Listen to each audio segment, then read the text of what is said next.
to me. Maybe after looking at this painting, you want to make a picture of a tree yourself. There are lots of ways to draw trees. You can use markers and watercolors and pastels and crayons, or just paper and pencil.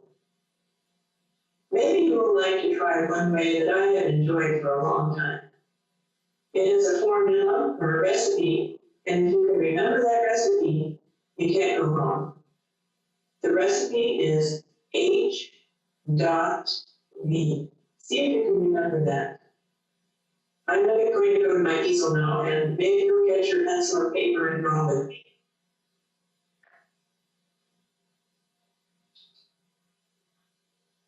All right, are you ready to start drawing with me? I have 3 things I'm going to tell you to start with. First of all is our recipe for how we draw these trees. And the recipe starts with the H, then it goes to the dot, and then finally it has a V. So if you can remember that, that would be really helpful, because the whole tree scene is pretty much made up with these, and then a couple of other little additions that you can choose to use or not. So this is an H, and when we do our H, we're going to think of it as a capital letter H without the bar in the middle.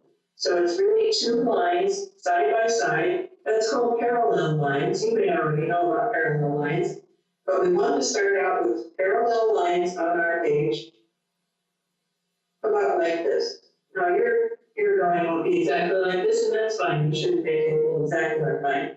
But if you follow this formula, it will give you something to use if you're ever in a position where everybody else is drawing something and your mind is sort of blank and can't think of a thing to draw. Well, maybe this formula will pop it in your mind and you'll give yourself something to draw so you can leave where everybody else is also drawing.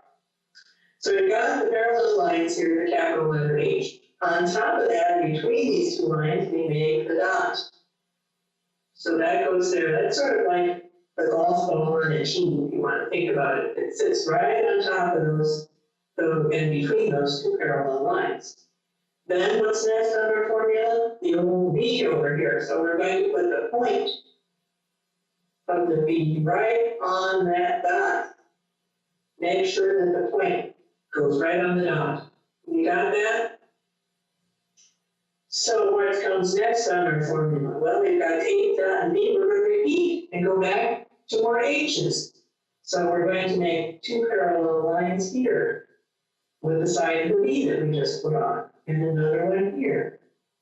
So we've got 2 sets of parallel lines there, 2 H's. What comes next in our formula? The dot. That's going to be there and there. And what comes after the dot? The V, with the point of the V right at the dot. And we have a dot over here, so we have to put more V's going in there, don't we? And what comes after the V? Repeat down here to find the 2 parallel lines, or the capital H.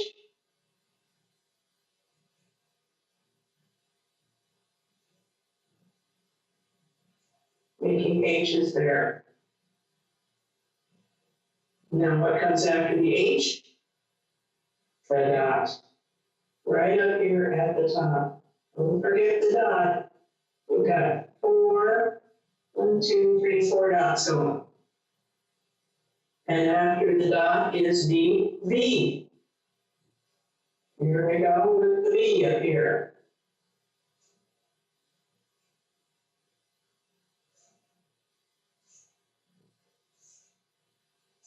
So I have 1, 2, 3, 4 V's, right?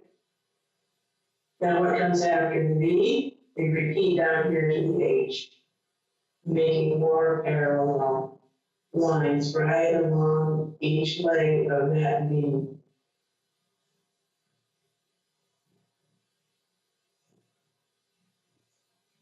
So now we have 1, 2, 3, 4, 5, 6, 7, 8. Now you could put here I think I might quit here and say that's enough. You know what you could do? You could draw many, you could fill out your whole page with these branches. You could see it beginning to look like a tree, right? A little bit like a tree. One thing about a tree to keep in mind is that all of these branches that are above the trunk, they're sort of like a telescope. If you think about how a telescope works, each section of the telescope has to be small enough to fit down into the one below it so that it collapses down, sort of the way the tree is. This is the widest part of the tree, and then this is a little smaller, and this is smaller, and this is smaller yet. So all of these would fit into this if it were at the bottom of the telescope. So what are we going to do now with our tree? This could be like a winter tree, right? No leaves on it. But if you want to put some leaves on, all you have to do is think about, well, there's a big leaf canopy up here. If you'll remember, Mr. Borden's tree, it didn't all fit on the page, right? It just had some little leaf sections that were indicated up above the branches, but you didn't get to see the big canopy of leaves there. So I'm just going to put in